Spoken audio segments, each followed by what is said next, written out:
falando sobre sexualidade, saúde mental e relacionamentos de casais. Apresentação do psicólogo e sexólogo Oswaldo Rodrigues. Olá, pessoas. Muito boa noite. Nós estamos aqui inaugurando uma série todos os domingos, nesse horário, 8h30 da noite. Nós vamos conversar sobre coisas importantes. Sim, sexo, sexualidade, relacionamento de casais. Precisamos conversar essas coisas. Pode ser? Com um cafezinho junto? Sim, café com sexologia. Mas hoje, assim, nós vamos fazer uma introdução sobre o que nós vamos conversar em todas as próximas semanas. Eu sou psicólogo desde a década de 1980 e eu tenho algumas conversas importantes com vocês. A psicologia tem uma maneira importante e especial de ver e entender a sexualidade, ver e entender os relacionamentos de casais.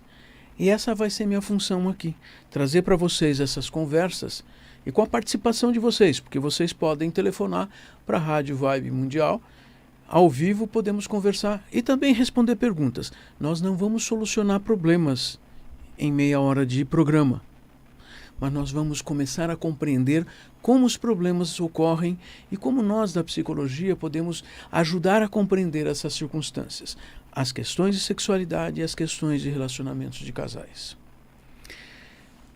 Começando assim, eu tenho que pensar com vocês que essas discussões de sexualidade, elas não são novas na espécie humana, na história do ser humano, mas elas são diferentes ao longo do tempo. E nós vivemos um momento atual que tem uma série de discussões muito importantes para compreendermos e aprendermos a como lidar com essas circunstâncias. Se há 2000 anos, num circo romano, vendo leões literalmente matarem pessoas, existiam ensinamentos de como as pessoas interagiriam ali na plateia para que namorassem, conhecessem os outros. Hoje é diferente. Nós não temos isso, mas nós temos outras circunstâncias. Nós temos circunstâncias muito diferentes. As pessoas nas ruas conhecem pessoas, as pessoas usam aplicativos nos celulares. E isso precisa da nossa compreensão. Nós humanos continuamos da mesma forma, com as mesmas possibilidades e dificuldades. E aqui friso dificuldades. Ora, é difícil para o ser humano se relacionar? Vocês sabem que é difícil. Por que é difícil? Primeiro, porque nós somos humanos. Os humanos somos complicados porque nós temos que nos inventar e reinventar a cada dia. Mas nós fazemos um esforço de sermos iguais todos os dias. Então nós temos uma ideia, uma percepção de que a sexualidade nossa e dos outros vai ser igual sempre.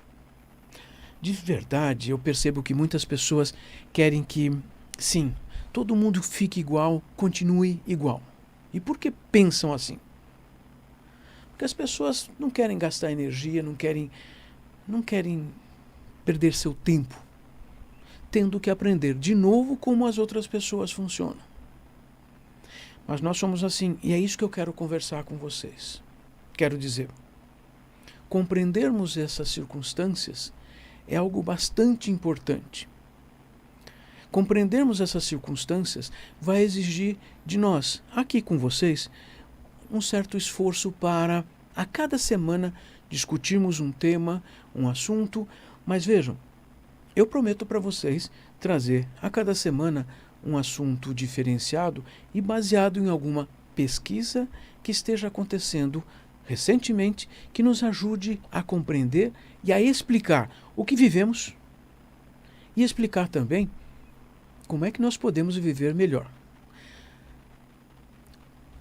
Tem um amigo de há muito tempo que escreveu um livro, na verdade escreveu 2 livros.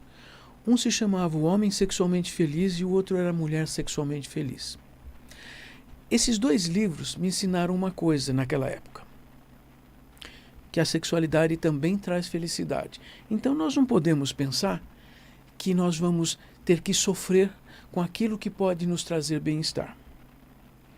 E essa discussão, se nós basearmos em conhecimento científico, basearmos numa teoria da psicologia, numa compreensão psicológica, nós vamos ter a ciência para nos ajudar a não sofrer, a nos ajudar a sermos melhores. Mas é fácil ser sexualmente feliz? Não. Claro que não. Se fosse, nós não estaríamos aqui conversando. Mas é possível sermos sexualmente felizes?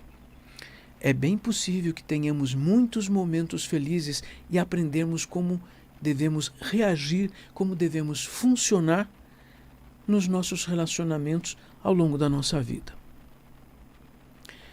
Vejam que eu usei um argumento com vocês. Eu falei de aprender. Nós precisamos aprender. Nós, seres humanos, só somos humanos porque aprendemos a ser humanos. E esse é um aspecto importante para que a gente consiga estar lidando com as circunstâncias que trazem problemas para a gente. Casais têm problemas de ordem sexual e de relacionamento o tempo todo. Puxa, mas tem que ser assim? Torno a dizer, não, mas tudo depende de como aprendemos a reagir às situações. Se durante a nossa infância e adolescência nós aprendermos uma forma que produz problemas sexuais, agora nós vamos ter um problema mais sério, porque nós já aprendemos. Agora, se nós aprendermos uma nova forma de reagir, eu acho que nós vamos começar a ser felizes. Não, eu não acho. Eu sei. E eu quero trazer essa discussão desse jeito com vocês. Eu não vou falar de achismos aqui. Eu não vou dar uma mera opinião. Eu vou conversar com vocês a partir de contextos muito sérios. Porque nós temos que falar de coisas da sexualidade de uma maneira séria. Essa semana muita gente pôde perceber, até mesmo pela mídia, pela TV, rádio, pelos podcasts, pelas mídias sociais, que o dia 6 de setembro, muita gente considera que 6 de setembro, 6/9, é o dia do sexo. Foi inventado por um fabricante de preservativos como uma forma de tornar a coisa um pouquinho mais palatável, como uma brincadeira. Nós devemos conversar sobre sexo brincando de maneira lúdica, sim, fazendo piada, não. Sim, é por isso que eu quero conversar com vocês de uma maneira séria. Pode ser brincando ludicamente, mas não fazendo piada, porque não merecemos isso. Mas merecemos compreender as coisas de uma maneira que seja gostosa, que seja boa para todos nós. Retomando, então nós temos que compreender que o ser humano aprendeu o que nós chamamos de sexo, que nós chamamos de sexualidade. O ser humano não tinha uma palavra, sexo, há 2000 anos, para designar isso que nós chamamos de sexo. Então nós já inventamos isso. Nós inventamos porque a cada época, então, nós precisamos satisfazer novas necessidades sociais, necessidades das instituições sociais, das famílias, das religiões, das cidades, das culturas, de cada sociedade, de cada grupo social. Isso já significa, meus amigos, que nós temos grupos diferentes com necessidades diferentes para falar e conversar sobre as questões da sexualidade. E, de novo, é por isso que nós estamos aqui, começando hoje o Café com Sexologia. Café com Sexologia. E eu vou convidar vocês para cada semana, então, ter essa discussão aqui com a sua contribuição. Vocês podem telefonar diretamente aqui para a rádio. O telefone é 11 3171 0221. E também pelo WhatsApp, mandar mensagens no 11 94 701 94 35. Para quê? Para conversarmos. Sim, podemos conversar ao vivo. Puxa, pode me responder perguntas? Eu respondo perguntas desde que eu saiba responder. Mas se não souber, vou contar uma coisa para vocês. Eu vou procurar informação. Porque ciência é assim.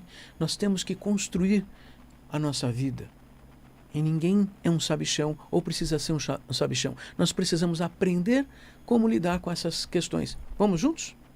Eu convido vocês para continuar pensando nessas questões e eu tenho uma novidade essa semana para vocês. Na verdade, é uma coisa que me deixou muito contente e ninguém sabia ainda. Na verdade, eu vou apresentar 2 livros essa semana. Olha só. Um é Sexologia na Numismática. Numismática é a ciência auxiliar da história que ajuda a entender o que são moedas, cédulas, medalhas. Isso, essas coisinhas que a gente anda no bolso para comprar coisas. Mas o que é que tem a sexologia com essa história?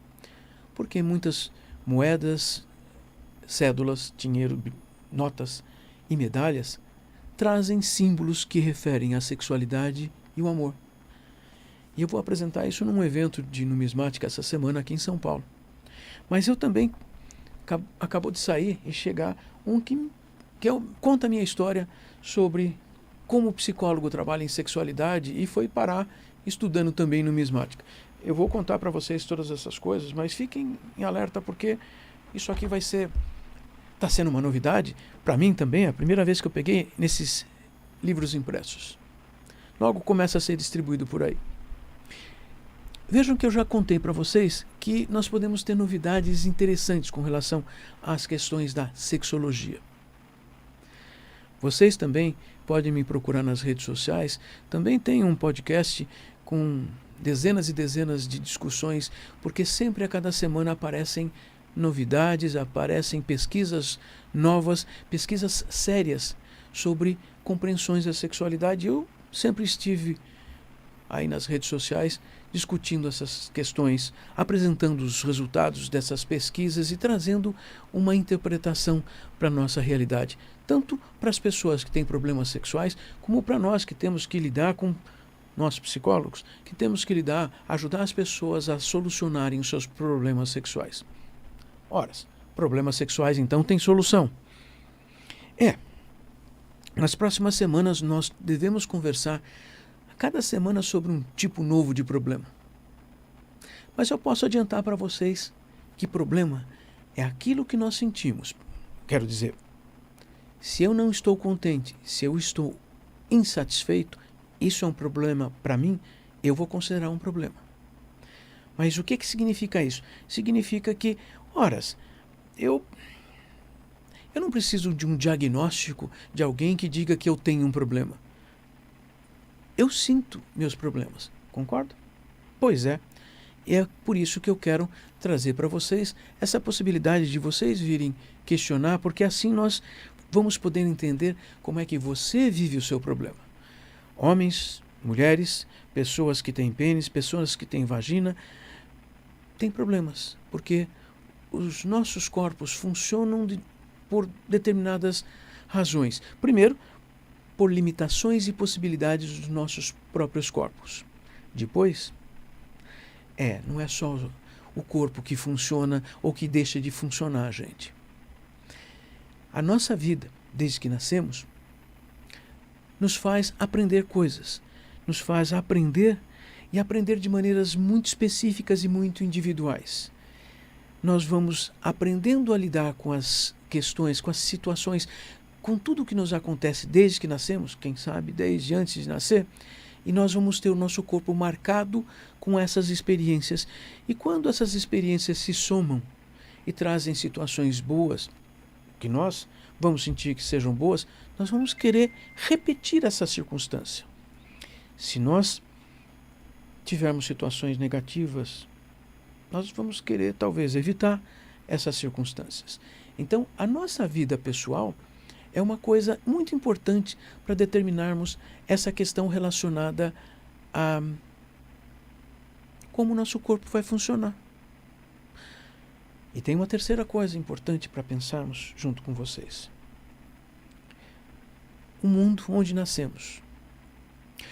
Sim, primeiro a nossa mãe, depois nosso pai, a nossa família maior. Não fica por aí. A instituição família é muito importante para nós aprendermos todas as coisas que são associadas à sexualidade, às expressões sexuais. Sim, nós já aprendemos um bocado de coisa, então, com nossa mãe e com nosso pai. Inclusive, aprendemos como que nós gostamos, amamos, nos apaixonamos, como é que nós aprendemos as formas de dedicar atenção, de um carinho, de troca de carinhos. É verdade. Mas não para por aí, eu falava. A família é apenas uma das instituições sociais. Logo que crescemos um pouco, já somos levados para a escola. A escola é outra instituição social extremamente importante. Tanto quanto a família, a escola traz regras.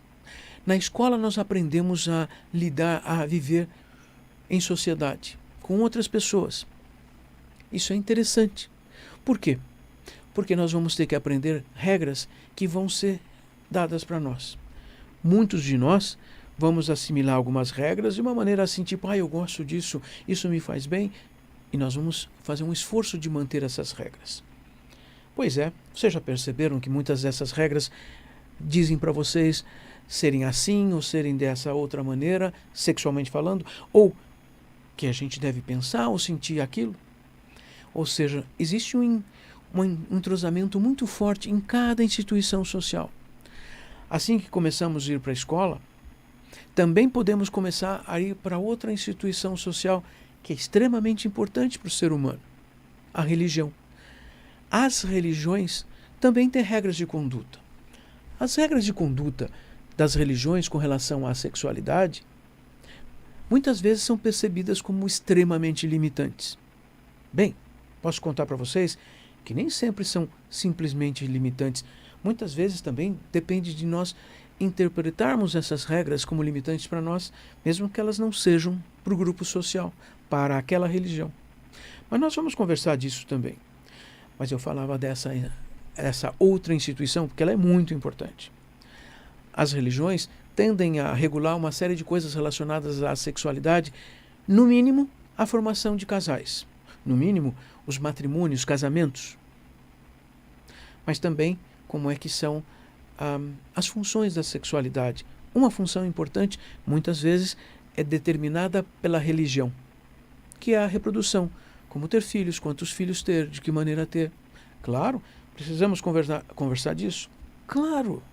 Afinal, se não conversarmos essas coisas, as interferências, os entrosamentos com as instituições sociais também vamos ficar de fora.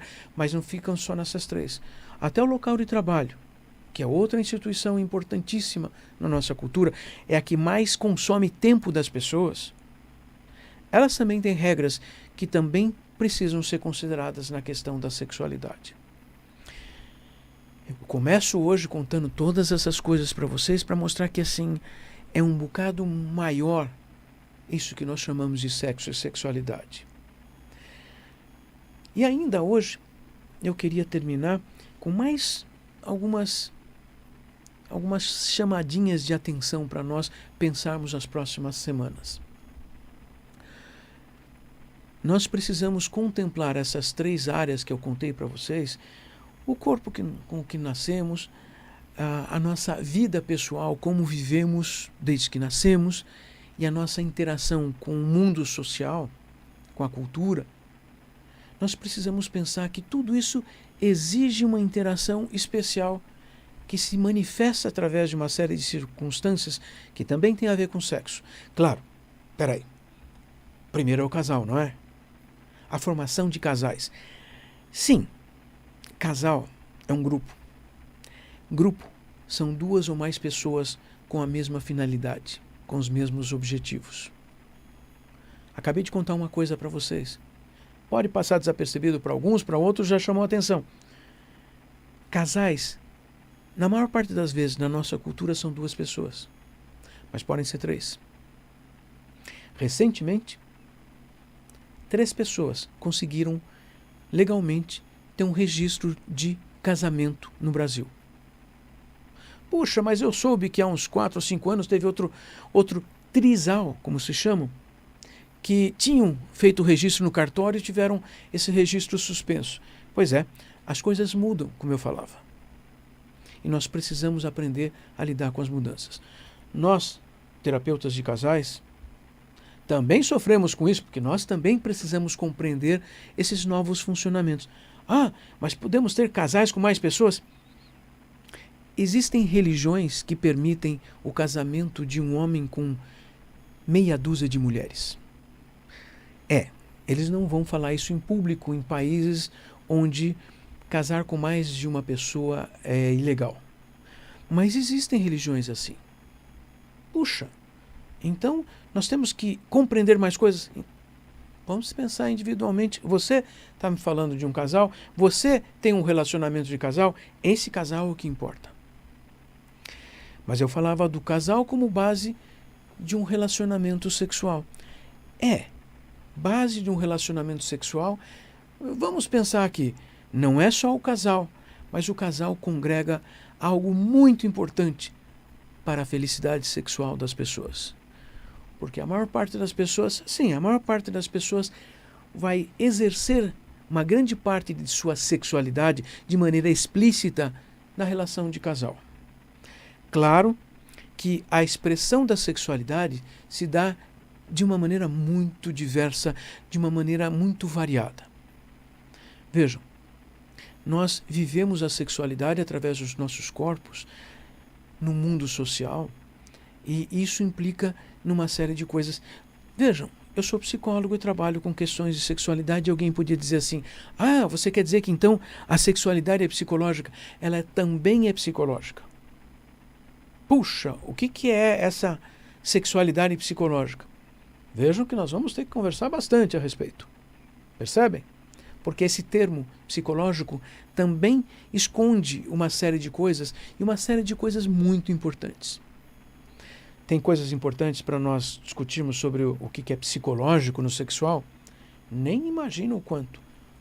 Começamos com a história dos casais. Os casais são interações pessoais, interações das pessoas, e isso tem muito a ver com a psicologia.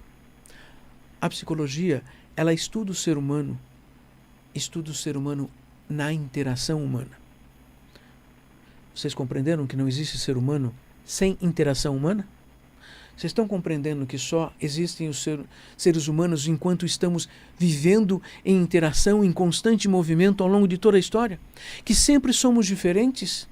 Nós individualmente somos diferentes. Nós nascemos de um jeito e nos modificamos ao longo da vida.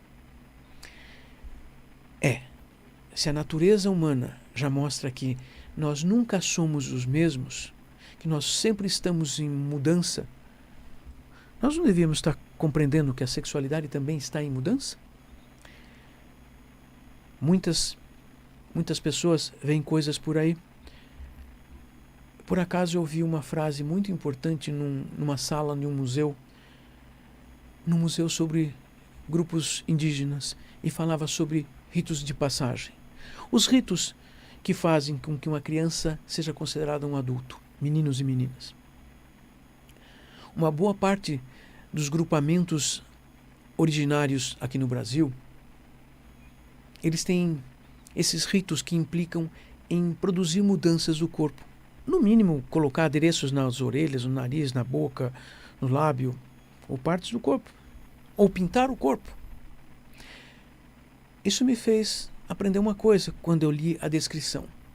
Que os nossos corpos mudam o tempo todo. Já naturalmente, sem fazermos esforços. Só que o ser humano faz uma outra coisa. Nós, humanos, também produzimos mudanças nos nossos corpos com finalidades sexuais. Nós cortamos o cabelo, cortamos a barba, fazemos a barba, usamos óculos, pintamos o rosto, os lábios e mais algumas coisas mais. Então nós precisamos compreender que nós nunca somos os mesmos, estamos sempre em mudança. E os casais podem complicar um pouquinho mais. Bom, eu falei complicar, mas calma, nem tanto. Mas complicar no sentido que são duas pessoas em interação e cada das duas pessoas também vivendo essas modificações. E a cada vez que um ou outro se modifica, o casal está se modificando. Por isso que não é tão simples a gente falar casal. E é melhor falarmos casais. E ao longo da vida, o mesmo casal se modifica. Mas não é só isso.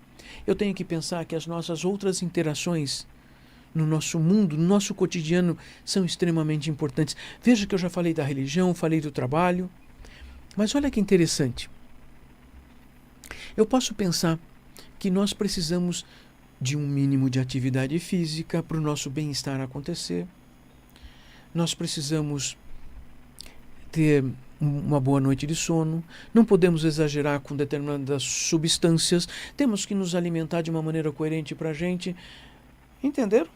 Nós vamos falar de muitas coisas que são importantes para o seu bem-estar, para o meu bem-estar, para o bem-estar de todos nós.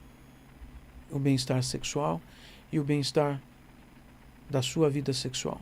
Muito obrigado. Vejo vocês semana que vem. Eu quero deixar meu café para vocês. Posso? Posso contar com vocês?